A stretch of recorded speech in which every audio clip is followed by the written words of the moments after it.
good to have you with us on the 9 p.m. edition of the Urban Debate. Viewers, yesterday we told you about this locust threat that India is facing right now. It began with an issue in Rajasthan and then has begun to now spread to many other states. It threatens to become a national problem, a national agricultural disaster. And we must discuss this now, because whatever preparation has to be done, whatever steps have to be taken, must be taken now by the governments. So tonight we are going to focus one more time on this massive threat that's staring at us. It's not just about a bunch of insects that are flying around or attacking a few farms. It could be a threat to entire national food security, which is why we are going to talk about it one more time. Right now, Rajasthan, Madhya Pradesh, Uttar Pradesh, Punjab are some of the states that have already been impacted. Haryana is beginning to see signs. Some of the states in central and western India are also beginning to see signs and must get ready. We will have experts right now on the show to tell us what is the impact and what is it that's required from the governments. What kind of preparation do we need to do so that this doesn't become another crisis? Frankly, everybody will agree we can't afford to have another one. The pandemic and the global economic slowdown are enough of the challenges this year. We don't want another one that wipes out our entire farming season for us. So let's talk about these locust insects, which are part of the grasshopper series. They actually mushroom in certain favorable conditions, which is why we are seeing them in such large numbers at this point of time. Fact of the matter also is that while a lot of this emerged from the Middle East and Africa, several other countries are dealing with it, and if each country is not able to tackle this properly, it could become a bigger problem and perhaps even lead to local breeding. This is as far as my own understanding is concerned, but I'm not an expert, so we are going to have experts who will actually tell us what is really happening here. Let's say good evening to Ajay Jakar, chairman of the Bharat Krishak Samaj. He was with us yesterday as well, providing us quite a few helpful insights. And I've also got Abhimanyu Kohar, national coordinator for the Rashtriya Kisan Mahasangh, joining us this evening. So Abhimanyu Kohar, let's begin with you. Explain to us what could be the possible impact. Many would assume this is not even, a season with standing crops. Most of the crops have already been harvested. We are preparing for the next season. But still, what is the threat that we are facing because of the locusts? देखिए, सबसे महत्वपूर्ण बात यह है कि इस समय किसान पहले ही आर्थिक तौर पे प्रताड़ित है। जो लॉकडाउन और कोरोना वायरस की वजह से ना तो उसको टाइम पे लेबर मिल पाई, ना ट्रांसपोर्टेशन मिल पाई, और जब उसकी फसलों की खरीद भी हुई तो उसको अब तक पेमेंट नहीं मिली है। और ऐसी स्थिति में, ऐसी कंडीशन में ये टिड्डियों का हमला हो जाता है, और जो खासकर फल और सब्जी के किसान हैं वो इस समय सबसे ज्यादा प्रताड़ित है। तो जो फल और सब्जी के किसान हैं उनकी पूरी की पूरी फसलें बर्बाद हो गई हैं खेतों में खड़ी ही। इसका अभी ज्यादा इम्पैक्ट राजस्थान में, मध्य प्रदेश के कुछ डिस्ट्रिक्ट्स में और नॉर्दर्न गुजरात में है, लेकिन आने वाले समय में एक्सपर्ट्स का कहना है कि ये उत्तर प्रदेश और हरियाणा में भी ये टिड्डियों का कहर हो सकता है। सबसे महत्वपूर्ण बात इसमें यह है समझने की कि जो किसान पहले ही आर्थिक तौर पर प्रताड़ित है उसको और भी ज्यादा आर्थिक नुकसान इससे उठाना पड़ेगा। दूसरी इसकी समस्या ये है कि जो पशुपालक किसान है तो उनको भी बहुत समस्या आएगी इससे, क्योंकि जो अपने पशुओं को हरा चारा खिलाना होता है, जैसे मेन अभी इस समय ज्वार की फसल है, तो जो ये टिड्डियों का झुंड होता है जो लाखों की संख्या में उड़ते हैं, ये जहां भी एक बार बैठ जाते हैं उसको पूरे का पूरा बर्बाद कर देते हैं। और सिर्फ फसलों को ही नहीं, जो हरी पत्तियां होती है पेड़ पौधों की, उनको भी ये खा जाते हैं। लाखों की संख्या में ये उड़ते हैं और ये एक दिन के अंदर 500 से 1500 के बीच में अंडे देते हैं ये। तो ये एक जो पशुपालक किसान है उनके लिए एक बड़ी चुनौती बन जाएगा, क्योंकि वो अपने मवेशियों को, अपने पशुओं को हरा चारा नहीं खिला पाएंगे। तीसरी सबसे बड़ी समस्या ये है कि अगर ये ज्यादा लंबा खिंचता है तो जो सप्लाई चेन है जो फलों की और सब्जियों की, वो भी नेगेटिवली इंपैक्टेड होगी और उससे फूड इन्फ्लेशन बढ़ेगी। तो अगर शहरों की जनता अगर ये सोच रही है कि उनको इससे कोई असर नहीं पड़ेगा, तो ऐसा गलत सोच रहे हैं। आने वाले समय में फूड इन्फ्लेशन बहुत ज्यादा बढ़ सकती है।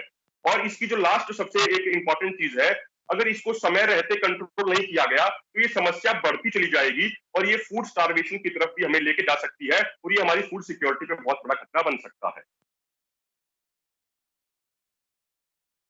इनफैक्ट ये जो आपने पॉइंट बोला कि ये समस्या बड़ी होती चली जाएगी, let me in fact also ask mister Jakhar, can you explain to us what could that mean? What should we do now so that tomorrow or in July or August or September this doesn't become a national disaster for us? मेरी आवाज आ रही है आपको? हाँ जी, आ रही है। मेरी आवाज आ रही है आपको?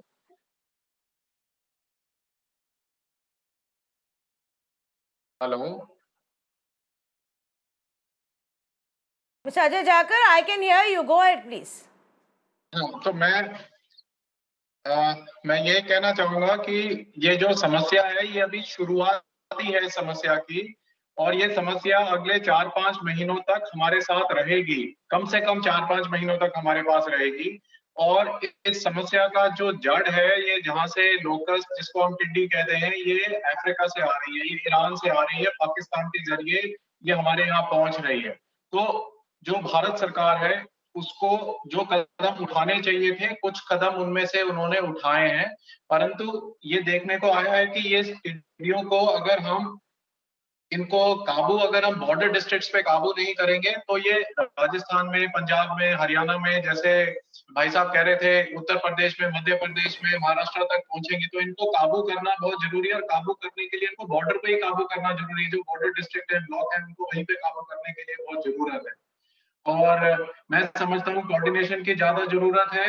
और जैसे मैंने पहले बताया था कि जो एक लोकस्ट वार्निंग ऑर्गेनाइजेशन है, जो एक देश इंडिया में भी एक है, पाकिस्तान में भी एक है, उनकी जो मीटिंगें हैं, महीने भर, हर महीने एक मीटिंग होनी है, वो अगले महीने से चालू होगी। दूसरी बात है कि जो food and agriculture organisation FAO जो एक एडवाइजरी देता है, या गवर्नमेंट ऑफ इंडिया जो एडवाइजरी देता है, वो एवरी वीक, हर हफ्ते में एक देता है या फोर्टनाइट में एक देता है। वो अब समय चला गया है कि आप हफ्ते की एक एडवाइजरी दो। मेरे हिसाब से एडवाइजरी आपको हर दिन की देनी पड़ेगी, जब आपको बताना पड़ेगा सरकारों को, सेंट्रल गवर्नमेंट को, स्टेट गवर्नमेंट्स को बताना पड़ेगा कि आज ये टिड्डी कहीं दिल्ली पहुंच रही है, या आज मथुरा पहुंच रही है, कि आगरा पहुंच रही है, कि चंडीगढ़ पहुंच रही है, कहाँ पहुंच रही है। ये कोऑर्डिनेशन करना डेली बेसिस पे, आर्ली बेसिस पे बहुत जरूरी है। सरकार, मैं ये भी नहीं कहना चाहता कि सेंट्रल गवर्नमेंट काम नहीं कर रही, सेंट्रल गवर्नमेंट स्टेट गवर्नमेंट्स के साथ मिलके इसको निपटाने की कोशिश कर रही है, परंतु इससे नुकसान निश्चित है। किसानों का नुकसान, जिसके खेत में टिड्डी आ गई उसका नुकसान होना निश्चित है, और इसके लिए सरकार को इस बुरे वक्त में उसके लिए भी कंपनसेशन के बारे में अब सोचना पड़ेगा। उसको आप उस बात को भूल नहीं सकते कि जिसके खेत में नुकसान हो गया उसमें सेंट्रल गवर्नमेंट उसका नुकसान का भुगतान सब सेंट्रल गवर्नमेंट को करना पड़ेगा किसी ना किसी तरीके से।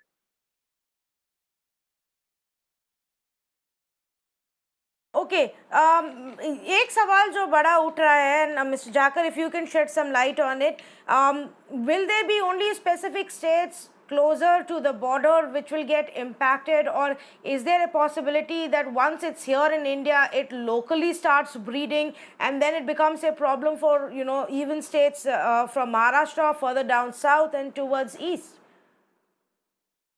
ये FAO का कहना है, और ये हकीकत है कि ये जब टिड्डी आती है, जो ईस्टवर्ड विंड जो आ रही है, जो हवाएं आ रही है अपने हमारी तरफ, अफ्रीका से, अरेबियन पेनिनसुला की तरफ से, उन हवाओं के साथ ये टिड्डी दल देश में आता है। So it comes into the country for their, और ये इसको रेगिस्तान का इलाका चाहिए, इसको बिरानी जमीन चाहिए, इसको बैरन लैंड चाहिए मल्टीप्लाई करने के लिए। तो ये जमीन में बैठ के मल्टीप्लाई करती है जहाँ पे इसको बैरन जमीन मिलती है। तो जरूरी नहीं है कि मल्टीप्लाई होके ही इंडिया में आएगा। ये इंडिया में आके गुजरात आप देखें या राजस्थान देखें, बहुत जमीन है जो बैरन है, जो बिल्कुल बिरानी है, वहां पे बैठ के ये मल्टीप्लाई कर सकती है, और फिर ये इनकी तादाद बहुत जल्द इनकी बढ़ सकती है।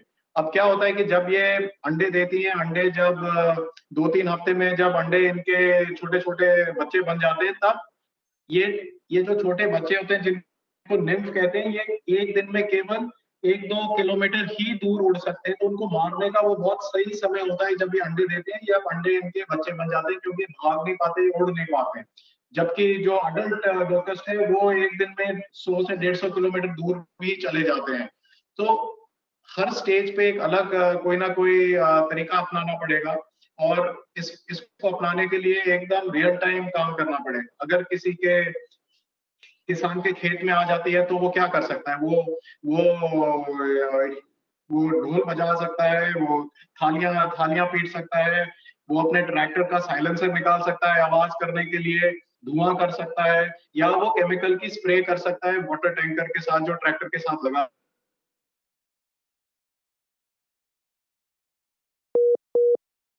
Okay. Okay, well, there seems to be a problem with that line. We're just going to get him back again. But let me also tell our viewers, as we play out the visuals as well of these locusts, thronging in urban areas, in cities now, in the farmland, at people's homes.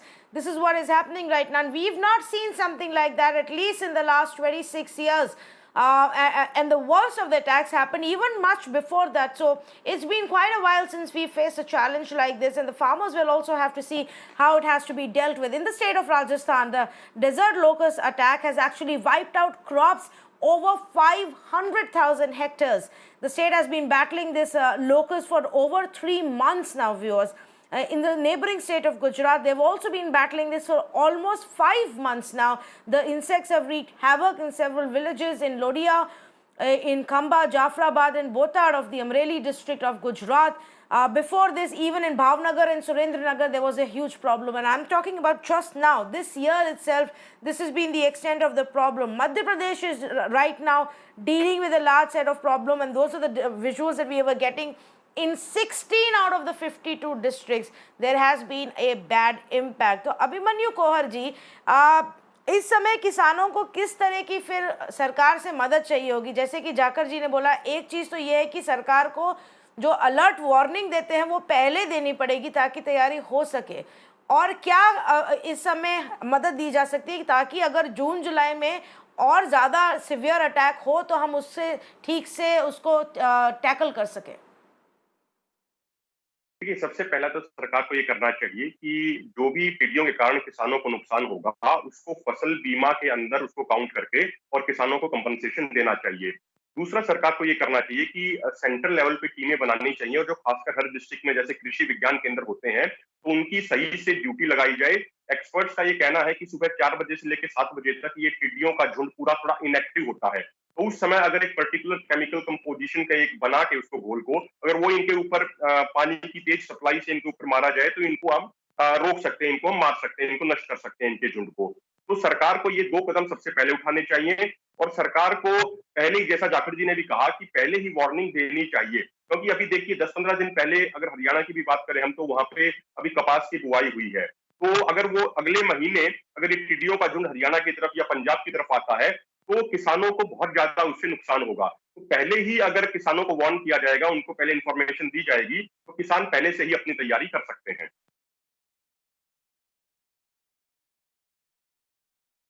Okay, तो एक ये है कि warning जो देनी होगी वो बहुत इंपॉर्टेंट हो जाएगी।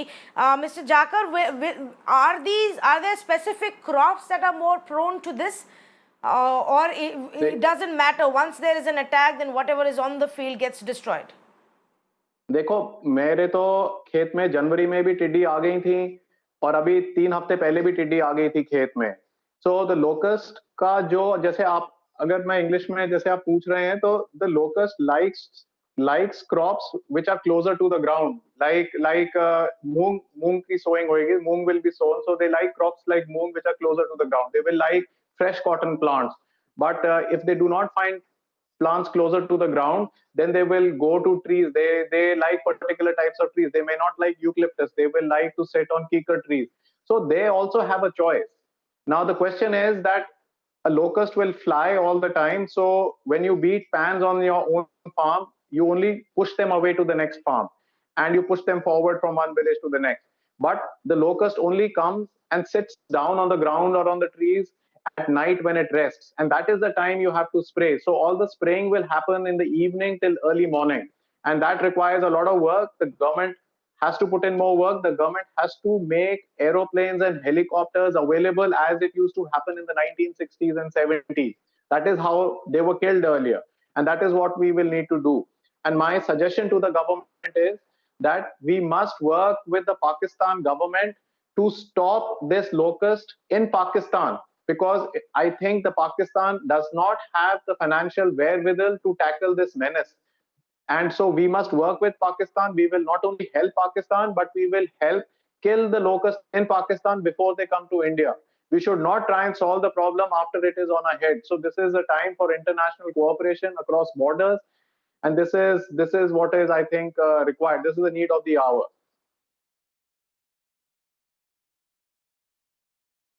Okay, no, I understand that now, but can you explain to us also why there are these indications that show that in June we may see a severe attack? What you are saying, the things that have to be done, for spraying of the pesticide, the helicopters that have to be prepared, all of this should be done for June. But why are we looking at June?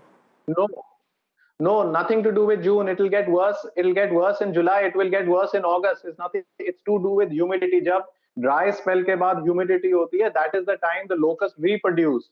That is the time they reproduce and become swarms. So it is not about June. I don't know who's telling you it's about June. I'm telling you, this is just the beginning. And we cannot predict where they're going to go. They're going to come with the easterly winds from Iran. They're going to come from the Horn of Africa, and they will come for the next few months. And these locusts can fly very far. In the past, they have reached as far as England also from Africa. It all depends on the wind direction. So we cannot predict exactly where they will come. But yes, if we work closely with Pakistan, if FAO helps coordinate, we will be able to give 1 or 2 day warning of where they can be expected to arrive. And the central government has the capacity, the financial capacity, and the intent to stop this menace, but they need to act now. It is not the time to give advisories. It is not the time to give guidelines. States know very well what needs to be done. I think so. They need financial support and they need coordination of the central government, which it is now doing. But do we have that kind of an infrastructure to actually use these aerial methods in the farming segment? Honestly, also because we've never seen this kind of an attack in the last 2.5 decades. So the infrastructure is not difficult. See, all villages when people do farming, they have tractor trolleys with spray guns, especially in Rajasthan, Haryana, and Punjab. They have this on the border districts in Rajasthan. So when the villagers are told that locust is arriving or it will come in the evening, it settles down, all the villagers as a community get together and they work together. So all the spray tanks, water tankers with tractors filled with water from adjoining villages, they all come to the area, 1 or 2 square kilometers, wherever the swarms are settled down, and they help kill it right there. So it's a community effort. The farmers are working together, but the government needs to support farmers more by providing aeroplanes and helicopters, which the state governments cannot do, and especially to spray in border districts with security concerns with Pakistan is even a bigger problem. But Pakistan has declared a national emergency for locusts in January, and I think maybe India should be doing the same now. Okay, Mr. Abhimanyu Kohar, क्या उससे कुछ फायदा होगा कि इसको एक national emergency declare कर दी जाए? क्या आपको लगता है कि अभी उस चीज का समय आ चुका है? देखिए, डिक्लेरेशन से ज्यादा इम्पोर्टेंट ये है कि डिस्ट्रिक्ट लेवल पे सेंट्रल गवर्नमेंट द्वारा टीम बनाई जाए और उस पर पूरी निगरानी रखी जाए। लेकिन उससे ज्यादा इम्पोर्टेंट ये है कि ग्राउंड पे काम किया जाए। अगर मान लीजिए सरकार इसको घोषित कर देती है और ग्राउंड पे कुछ उसको सही तरीके से काम नहीं किया जाता है, तो उसका कोई फायदा नहीं होगा उस घोषणा करने का। ज्यादा डिस्ट्रिक्ट इससे इम्पैक्ट होते जा रहे हैं। पहले ये सिर्फ इसे 2-3 महीने पहले भी इसका हुआ था, टिड्डियों का प्रकोप, टिड्डियों का हमला हुआ था। राजस्थान के कुछ डिस्ट्रिक्ट तक उस समय वो सीमित रह गया था, लेकिन अब ये दोबारा से हुआ और राजस्थान के डिस्ट्रिक्ट से आगे बढ़ता हुआ ये अभी देवास, इंदौर जैसे मध्य प्रदेश के जिलों में पहुंच चुका, नॉर्थ गुजरात के सुरेंद्रनगर, पाटन, इन डिस्ट्रिक्ट में पहुंच चुका है और अब ये कहा जा रहा है कि आने वाले समय में हरियाणा, यूपी और पंजाब में भी फैल सकता है। तो सबसे इंपॉर्टेंट ये है कि डिस्ट्रिक्ट लेवल पे टीम बनाई जाए और उन टीमों का आपस में कोऑर्डिनेशन हो। एक स्टेट का दूसरे स्टेट के साथ कोऑर्डिनेशन हो, वो दूसरे स्टेट के साथ बिल्कुल लाइव वो सारी चीजें शेयर करे, उसके बारे में जानकारी की कहां तक वो झुंड पहुंचा है और उस पर निगरानी रखी जाए। तो इसी तरीके से उस पर काबू पाया जा सकता है। और जैसा मैंने पहले कहा था, जितनी जल्दी इस पे कंट्रोल कर लेंगे वो उतना अच्छा रहेगा। अदरवाइज ये ज्यादा से ज्यादा ब्रीड करता रहेगा और ये प्रॉब्लम ज्यादा बड़ी होती चली जाएगी और आगामी 4-5 महीनों में हमें बहुत ज्यादा इससे नुकसान उठाना पड़ेगा। What could be possibly the loss that we prepare ourselves for? Mr. Jakar, yesterday you said that this could lead to this could, if not handled properly, be a threat to our national food security. But there has to be a certain amount of loss that we should brace ourselves for. And I'm asking this question because we are already dealing with one economic slowdown. Abhimanyu कोहर जी भी जो बात कर रहे थे कि already farming sector में अभी जो है बहुत बुरी हालत है और उसके ऊपर पैंडेमिक की वजह से और लॉसेस हो चुके हैं. इससे और उसमें कितना नुकसान हो सकता है? तो पहली बात तो मैं कहना चाहूंगा कि मेरा जो गांव है जहां पे मैं अभी बैठा हूं वो है, एक तरफ हमारे पाकिस्तान है, एक तरफ हमारे राजस्थान है, एक तरफ हमारे हरियाणा है. और तीनों स्टेट्स का मैं समझता हूं कि जो नीचे अफसर होते हैं एग्रीकल्चर डिपार्टमेंट के ब्लॉक लेवल के, तीनों स्टेट्स का आपस में बहुत अच्छा कोऑर्डिनेशन है. वो एक दूसरे को खबर दे रहे हैं, मैं उनसे संपर्क में हूं. पर मैं चाहता हूं कि ये कोऑर्डिनेशन हम पाकिस्तान के अफसरों के साथ भी कर पाए कि हमें पता लगे कि टिड्डियां हमारे खेत में आ रही हैं तो उससे कुछ दिन पहले हमें पता लग जाए. तो इसके लिए मेरे हिसाब से एक सेंट्रल लेवल की पाकिस्तान में जो उनके लेवल से संपर्क करके ये करना, इसका कोऑर्डिनेशन करना जरूरी है. जहां तक आपका सवाल है कि फूड सिक्योरिटी पे क्या असर पड़ेगा देश का, उससे पहले मैं कहना चाहूंगा इसका सबसे ज्यादा असर किसान की जीवन पे है, उसकी लाइवलीहुड पे. जैसे भाई साहब बता रहे थे कि अगर किसी के खेत में आ गई तो उसका सारा अनाज खा जाए, उसकी सारी फसल को बर्बाद कर देंगी. उसका जो पैसा उस फसल को, उसकी जो इनपुट कॉस्ट पे उसके लगा है, बीज पे, फर्टिलाइजर पे, जो भी उसका पैसा लगा है वो भी व्यर्थ हो जाएगा. तो सबसे पहले तो किसान का नुकसान है. और अगर हम समझते हैं कि अगर आप देखिए ये जो लोकस्ट है, ये इजिप्शियन टाइम में भी 2-3 हजार साल पहले भी ये आते थे और राज खत्म हो जाते थे. पर मैं समझता हूं कि आज के दिन ऐसी सिचुएशन नहीं है कि बहुत ज्यादा फूड सिक्योरिटी क्राइसिस आएगा, क्योंकि मेरे को पूरा विश्वास है कि सरकार अपना काम कर पाएगी. और ये इतना मुश्किल काम नहीं है, इसको कोऑर्डिनेशन करना जरूरी है. और कुछ सरकार को पैसा लगाना जरूरी है कि कहीं वो पैसे के पीछे हाथ नहीं खींच ले इकोनॉमिक पैकेज की तरह.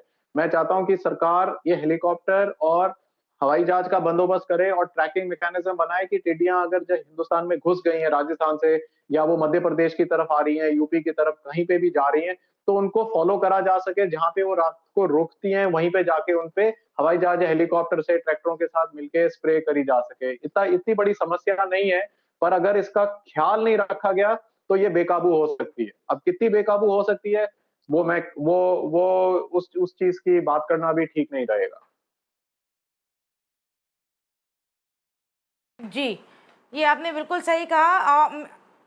Yeah, so this is what it has come to. I'm going to thank both of our panelists for joining us right now and giving us these insights. Thank you so much, Koher ji and Mr. Jakar, for joining us and speaking to us viewers. This has gone on for several months now.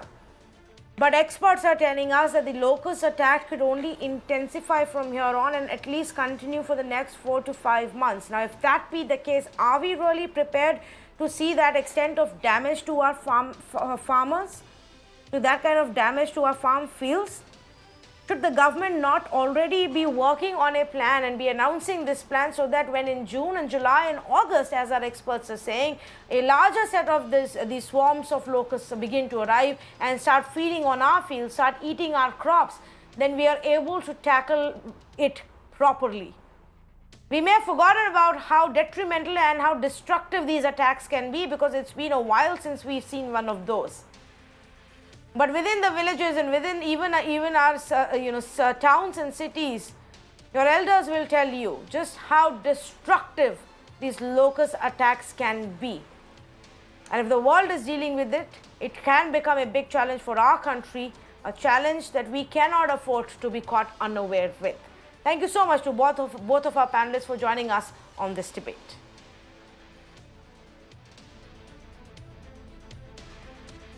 Well, let's move on and put the spotlight on another issue that's actually been brewing for several days now, pretty much for all of this month, and that's the standoff that India is having with China right now. It began with a standoff that started in the Ladakh region and the line of actual control that we share over there with China. And it's not something that's not happened in the past, viewers. We've had enough of skirmishes, standoffs in that zone. Just like we repeatedly do on the other side in the Doklam sector, in the Sikkim sector. There also, things got really bad at one point where we actually saw a physical fight just less than a month ago. But things have gotten really serious as far as the Ladakh end is concerned. And there are several reports that have emerged in the last couple of weeks that indicate a big buildup of troops at the Chinese end. In response, India has had to also prepare. Now there are reports emerging that perhaps de-escalation could begin. So we decided today we are going to just sit and just break it down for you, have two experts to explain to us just what is going on, what do we know, and what does it mean.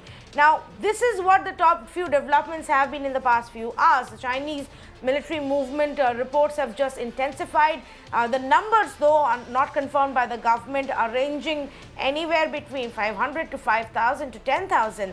Prime Minister Modi did chair a meeting with the Defence Minister, the Chief of Defence Staff, as well as the National Security Advisor to discuss the situation. We also know that the Indian troops have been deployed at our end as we see the Chinese dig up the trenches and put in their tents on the other side. We also know that the government has said that they are not going to stop the construction that's happening on our side of the line of actual control. So the road that was being constructed in Ladakh, that will go on. And then there was a comment that was made by the Chinese side saying that we need to resolve via communication. Mighty grand of China to really say that after what they've really done there. To help us understand what's really happening, let's say good evening to our panelists who are joining us right now. Maroof Raza, Strategic Affairs Expert, Consulting Editor to Times Network, and Manu Pabi, Senior Editor with Economic Times. Manu, let me start with you, since you've also been very closely tracking this situation and reporting on it. Just what happened? I believe it started around May 5th is when the initial reports began, and what has happened since then? See, on the line of actual control, there's a differing perception of where the border actually lies. What has happened since the beginning of this month is that Chinese troops, which used to, patrol these areas traditionally, and we used to do the same on our side, we used to patrol these areas. Chinese troops have now come in and set up camp in areas which earlier were just patrolled. And they've done it in two main locations. One is in the Galwan Valley, and the other is along the Pengong Tso Lake, the Finger area, which has been a problem area for us in the past. And both these points, the Chinese soldiers have come and set up camps where they did not have camps before. So they have basically pushed in and sat down, set up tents. We have seen some vehicle movements. And the Indian side's response was to build up troops on our own side. So it's in that sense a face-off that both sides are, facing each other in this. But why is this situation different from the past? In the past, we've had these situations where Chinese troops would come in, sit, and go back after a few days. This is 21 days into it now. And we have not seen any chance of them going back. In fact, in some locations, we see that the Chinese are constructing bunkers. They're constructing some semi-permanent defenses. So it seems to be that Chinese are in here for the long haul. And as of now, there's a stalemate on the border, and no one is moving back and forth. Okay, Maroof, if I can come to you and your view on what's happening, what's triggered this in the middle of a pandemic that the world is fighting. China seems to have other ideas in its head. Well, Tanvi, let me start with the present and go back a little in time. To start with, there's been a most recent diktat from the Chinese High Command, President Xi Jinping and his other cabinet ministers, to all parts of the Chinese diplomatic, military, and the strategic community that China must hold a very aggressive and strong position on issues that are important to China. And we can go back to 2005, then 2015, when China had spelled out the few items that remain unresolved as far as China are concerned in their long-term foreign policy strategic goals, which means the acquisition of Taiwan, their total control over South China Sea and the Nine-Dash Line, and more specifically to India, the territorial boundaries between India and China, which really is the boundary between India and Tibet, but Tibet having been acquired by China, and Pandit Nehru in 1954 virtually conceded that Tibet was a part of China. So that matter, as far as China is concerned, is settled. Now, Chinese have been very aggressive and very strongly footing themselves, particularly in Aksai Chin. In fact, these were some of the major moves by China which were known to the Nehru government but were not made public in the 50s till it became a matter in the Indian Parliament. And thereafter, Nehru had to admit, and it led to all sorts of internal issues, but eventually was one of the causes of the 62 conflict. And China has actually built a road connecting from Kashgar to Lhasa, which is known as Highway 219. And that road is a very important link for China in two very important regions of China, which China takes very seriously. One is Kashgar, which is in Xinjiang, and they have a Muslim population there, and there are all sorts of issues related with Beijing trying to make the Muslims from Xinjiang into Chinese Muslims, and that has various connotations. But then Ladakh, Lhasa, and the Tibetan issue, all connected with that highway. So they have been actually looking for about a 70-kilometer plus minus depth from where the highway runs, if you look at it on the internet and the map, to where the current positions on the ground are. These positions have more or less been the same since the 1962 conflict, which have come to be known as the line of actual control. The line of control is the one which we have with Pakistan on the other side of Kashmir, which is very volatile. But here, generally, there is no military activity beyond patrolling and pushing of shoulders and establishment of camps. The point to understand is China has become extremely aggressive about its positions, more so when it has been cornered in the aftermath of the Wuhan crisis, and it sees India as one of the countries leading the charge against China at the WHO, which is asking for more investigations about where the Wuhan pandemic came from. So don't for a moment think that the pandemic is a distraction to China. I, for one, believe that the pandemic was orchestrated by China. I've written about it. So it didn't happen by default. It probably happened by design from a lab germ that came out. But that's another issue. The most important thing is China does not see New Delhi as a friend. Whatever assertions are made from time to time by Chinese leaders and Indian leaders, because at the end of the day, these activities are carried out by China to extract diplomatic mileage and to get their adversaries to cow down. Okay. The other aspect, of course, is, and you're right there, Maruf, but we need to also look at the way they are dealing with this, and because unfortunately it's China, one needs to be prepared on all accounts. Manu, there have been reports that say that the Chinese president has told the forces to step it up and to be prepared for any kind of military action. There are also reports that suggest that they have brought in even their jets and their air power closer to the line of control. Now, what is the sense that you are getting from your own sources? What are you picking up? How is this being viewed by the Indian side? See, there's no doubt about this, that this is a very well-planned move. Okay, this was not a per-chance face-off, which usually happens on the border. This was planned in advance. This was planned perhaps a few months in advance, and we should see this in conjecture with what the Chinese have been doing in other parts of the world. They have done similar military exercises from the naval side in Vietnam, Malaysia, Indonesia. Wherever they have contested boundaries, they have been doing it. And the other point to do is that, this area is very, very interesting. The Pangong Tso, beautiful Pangong Tso Lake. Back in 1999, when a lot of our troops from this area were pulled out to fight the Kargil war, that was the last time when they really pushed in. They came up in the finger area from point 8 to 5, established the bases. This time again, while COVID is on, they have, managed to push in a few more kilometers, staking their claim line. So there are many, the theories on why they are doing it right now. But the base of it is, I think, a territory grab, consolidating their position. Of course, they're a bit concerned about our own infrastructure development, our own road construction on this side. But you can't, you can't discount the fact that this could be part of a larger move. Remember, China's biggest ally in the world is Pakistan. And we are seeing Kashmir getting pretty heated up. We saw the special status of J&K taken away last year. if you see it in that context, this is not an isolated move. This seems to be part of a bigger plan, and it's just still at play, as I would call. And I think we will see many more cards of this larger game emerge in the next few weeks or months, perhaps. Yes, in fact, Maruf, would you want to also weigh in on this? The part of it seems like a larger plan, a larger game that China is playing right now. Absolutely. I think Manu has brought it out very comprehensively that, you see, China works to a plan.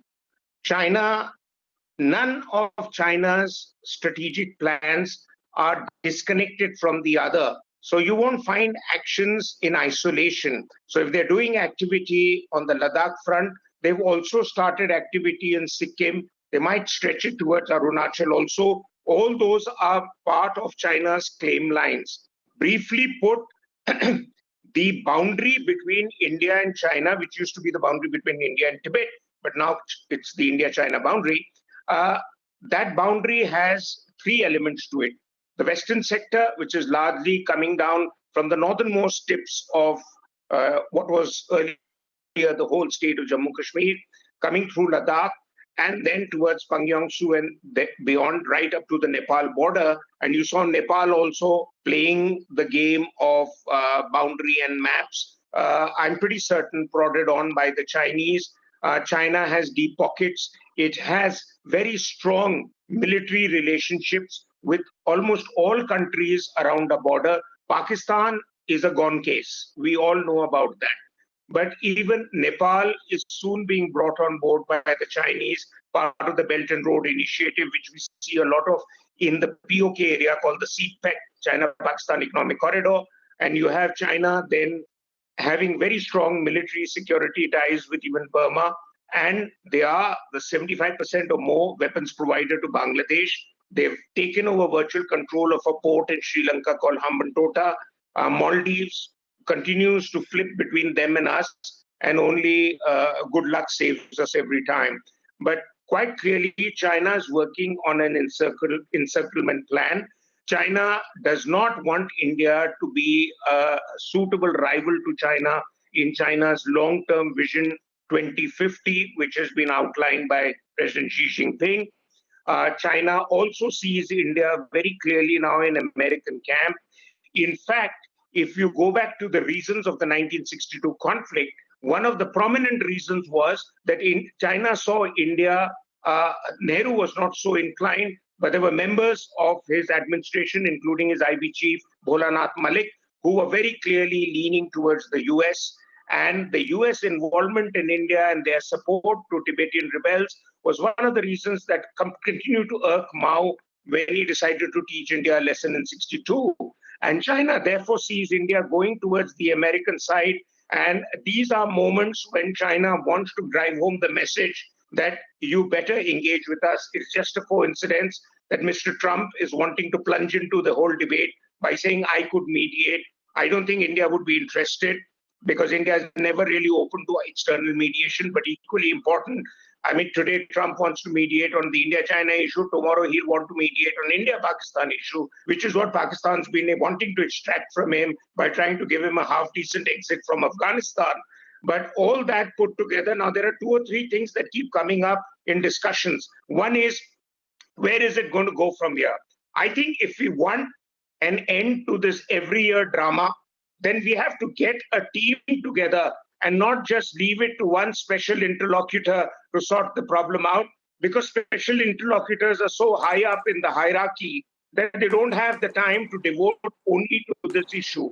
So have a team which sits down with the Chinese, far away from the sightseeing in Beijing, at some quiet corner, looks over the maps and get the maps to be agreed upon. China doesn't even accept the maps that we provide to them. The only part of the map, which is the eastern sector called the McMahon Line, is what is half acceptable to the Chinese, because their representative was there in the 1914 Shimla Agreement, where he initialed the maps. He didn't agree to it entirely. But the upper part, that is from Nepal right up to Ladakh and beyond, is never been agreed to China as a boundary.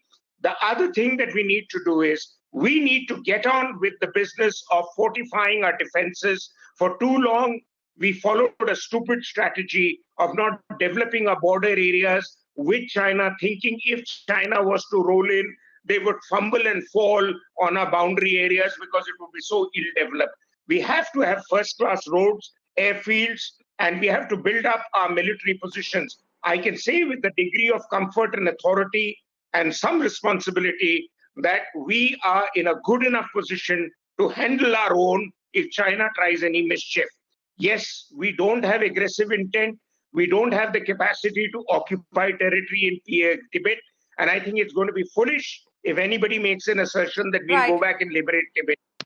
But we are good enough to defend ourselves. What we do for ourselves, our roads, our defenses, etc., along the China-India boundary line is our business. Neither China nor United States can tell us what to do. Correct. Especially in the light of the fact, Maruf, that China itself has been building whatever they want to, the kind of infrastructure they want along the boundary, not just in this region, but in several other parts where we share the boundary with them. And so for China to actually take this grandstand and object to us building a road on our side really doesn't make sense. Now, they may want to deflect the attention from all the pressure that they're facing from the rest of the world over the pandemic, and their contribution towards it, but that will not happen by pressurizing India and playing and resorting to such tactics. Maruf Raza and Manu Pabi, thank you so much for joining us. The visuals, of course, that we are playing, we've got those images that show the kind of setup that the Chinese have done, the incursions that have taken place where they've entered and the Chinese camps that have been spotted near the LAC, the tents that they have actually put in there, nicely parked themselves there. This is the main problem, viewers, that we are looking at right now. So that's the explanation that we've brought to you. We're going to take a very short break. On the other side, put the spotlight on migrants and their struggle one more time. Stay with me.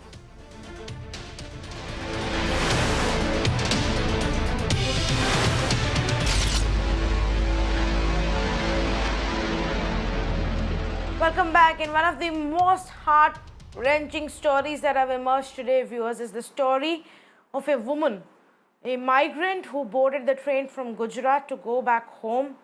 And by the time the train reached Muzaffarpur, she was no more. She died in the train on the way. And the visual that came showed her little child, a toddler, sitting right there playing with the mother's dupatta, hoping she would wake up, completely obviously unaware and oblivious to the fact about the tragedy that had just struck. This is the plight of our migrants. This is the plight of a people whom we've completely let down and forgotten in the last 2 months, and this still continues to take place. After her body was kept out on the platform, the little son actually kept playing with it, hoping that the mother would wake up. Shyam is in fact joining us, with the details of this story. Shyam, what more can you tell us?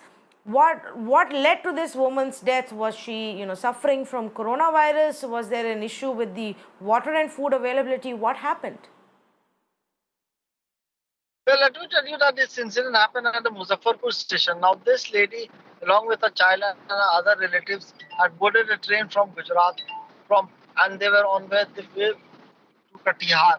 Now, as soon as the train was about to reach Muzaffarpur in Bihar, it's being said that the woman fell unconsciousness. She was not feeling well, and all of a sudden she collapsed. And by the time the train reached Muzaffarpur, it's being said that the woman had lost her life. Now, the visuals clearly show that how a child, unaware of what has happened, was pulling the dupatta of her mother's body, and he was unaware of what had happened. Now, clearly, the railways have come out with a clarification. They have said that the woman was not well. She had fell unconscious in the train itself, and by the time the train reached Muzaffarpur, she had died in the train itself. Now, this family belonged to Katihar. The woman was on her way to Katihar along with her family members, and it was being said that she was unwell at the time she had boarded a train. And because these trains which are carrying migrant laborers take a lot of time, and since there's no availability of food and water in the trains, and even at stations where these trains stop, there's no availability of water, and that was the reason why it's being said that this woman was unwell, and that was the reason why all of a sudden she became serious and she fell unconsciousness, after which she collapsed in the train itself when the train was about to reach Muzaffarpur. And by the time the train reached Muzaffarpur, the woman died there in the train itself. Her body, which was kept at the Muzaffarpur railway station, clearly shows how the little toddler was playing there, unaware of what had happened, the tragedy, what had struck the family. Certainly, he was unaware of everything there. Absolutely, really, those visuals are heartbreaking, Shyam, but so many of such stories of pain and struggle that are right now emerging. Thanks so much for giving us the details of the Muzaffarpur story. Now, let's get you another example. This one is coming in from Maharashtra and from the place called Vasai, from where several trains up north have been slotted to leave. Of course, even now there is a lot of confusion and trains are getting cancelled. So this is a story of Satya Prakash, who along with his family of 6 traveled from Palghar, which is also on the outskirts of Mumbai, to this area of Vasai. He actually spent 4,000 rupees just to figure out an auto rickshaw from that they could use to travel this entire distance and reach the railway station in Vasai. Remember, in Mumbai and nearby areas, public transport has still not opened up because of the lockdown. Now, as they reached there, they were dejected to find out that the train to Uttar Pradesh had been cancelled, and not just for one day. For the next 4 days, no train would be going. The one that they could take them would not be leaving for 4 more days. He was made to shuttle between multiple centers by cops as huge crowds actually thronged the Vasai ground today in the hope that they will catch a train. Many of these trains were actually cancelled today. Here is the story of Satya Prakash. यहाँ पे आने के बाद करीब 9 बजे के time में announce हुआ कि इधर अब ट्रेन नहीं है, ट्रेन निरस्त कर दिया गया, कैंसिल कर दिया गया और आज 4 दिन तक ऐसा कोई नहीं है। हम लोग पालघर से आए हुए हैं। पालघर में हम लोग कल कलेक्टर ऑफिस गए थे, फिर रेलवे स्टेशन गए थे। वहाँ पे जाने के बाद वहाँ हम लोग पूछताछ किए।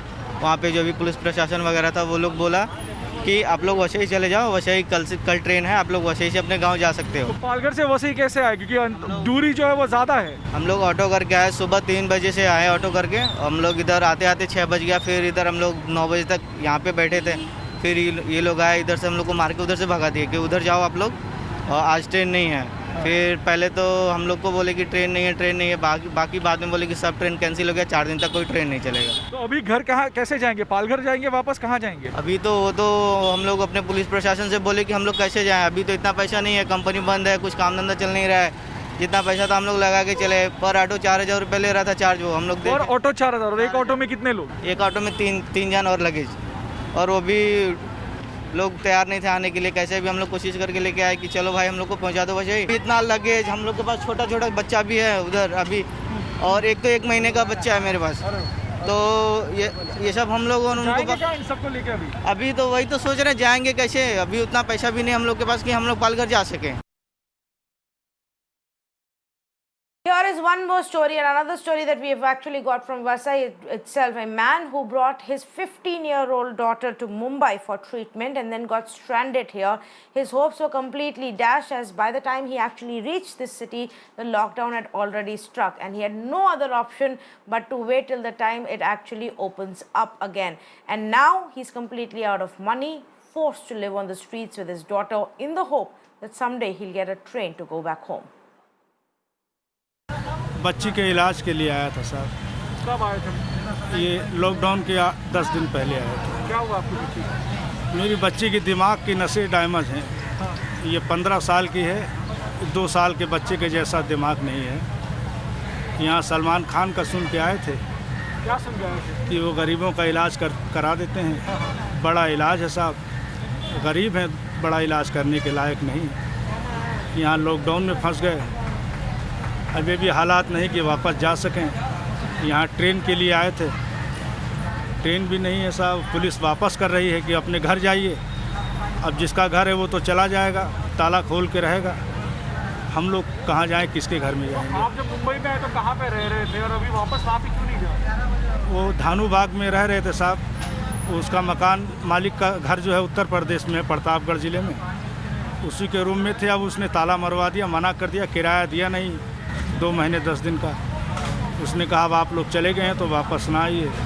हम लोग यहीं 2-4 दिन अपना वक्त निकालना चाहते हैं। उसके बाद जब ट्रेन खुल जाएगी तो हम लोग गाँव जाएंगे। बाहर हो गया, अभी तो कह रहे हैं कि 4 दिन तक ट्रेन नहीं है यूपी जाने वाली, या यहाँ से कोई ट्रेन नहीं, तो कहाँ जाएंगे, कहाँ रहेंगे? जैसे अभी यहाँ बैठे हैं सर, ऐसे ही अपना वक्त निकाल लेंगे यहीं स्टेशन के आसपास में। सलमान खान क्या उनसे किसी से मिले ट्रीटमेंट को लेके उनके फाउंडेशन से? नहीं साहब, उनसे अभी कहाँ, लॉकडाउन हो गया ना, बंद हो गया सब, कहीं आना जाना नहीं हुआ। मिल जाते तो कुछ रास्ता अल्लाह निकाल देता। But not just this, even those who actually managed to finally get on a train somehow survive the grueling journey and reach the other side, their home state. Their misery and their struggle isn't over. Here is an example. In Fatehpur in Uttar Pradesh, migrants who arrived from other places were not left with any option but to fend for themselves. There were hardly any quarantine facilities, and the ones that did exist had no electricity, and the toilets were not even functional. Some migrants actually camped in open fields. Others took shelter outside the Panchayat office. So that's the story that's actually emerged from Fatehpur in Uttar Pradesh.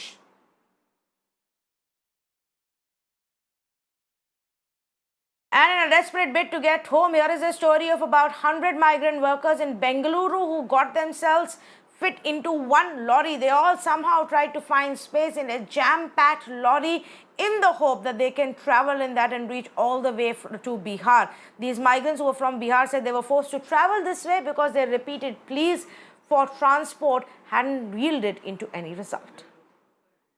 In the middle of the city, we've spotted this truck full of migrant workers, around 100 workers who've been packed like sardines into this particular truck. All of them say that they've been helpless trying to get back home to Bihar for over a month now, and they're saying that most of their pleas, most of their attempts at reaching out to nodal officers, police officers have all fallen on deaf ears. With their luggages packed, all of them, inside, no place to even sit down, all of them standing right next to each other. Of course, a big concern with regard to social distancing and their own safety, and also those if they do board a train. So, of course, several concerns that will be raised with an arrangement like this. Now, they are not very clear about who exactly is making these promises. They say a person has assured them that they will be taken in a train free of cost.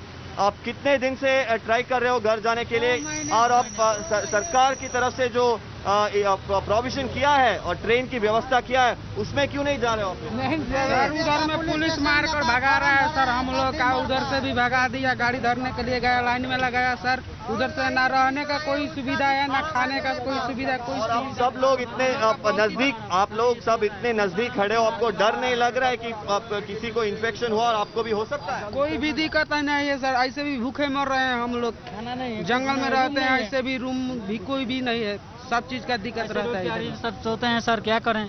3 online कराए, police वाले लोग बोला कि medical भी check करा लो, medical भी check कराए, उसके बाद में नहीं। पुलिस थाना जब हम लोग गए थे पुलिस स्टेशन, इसके बाद में पुलिस लोग मार मार कर लोग भगा रहा था सर। अब इससे बड़े क्या समस्या का हल बताएं सर?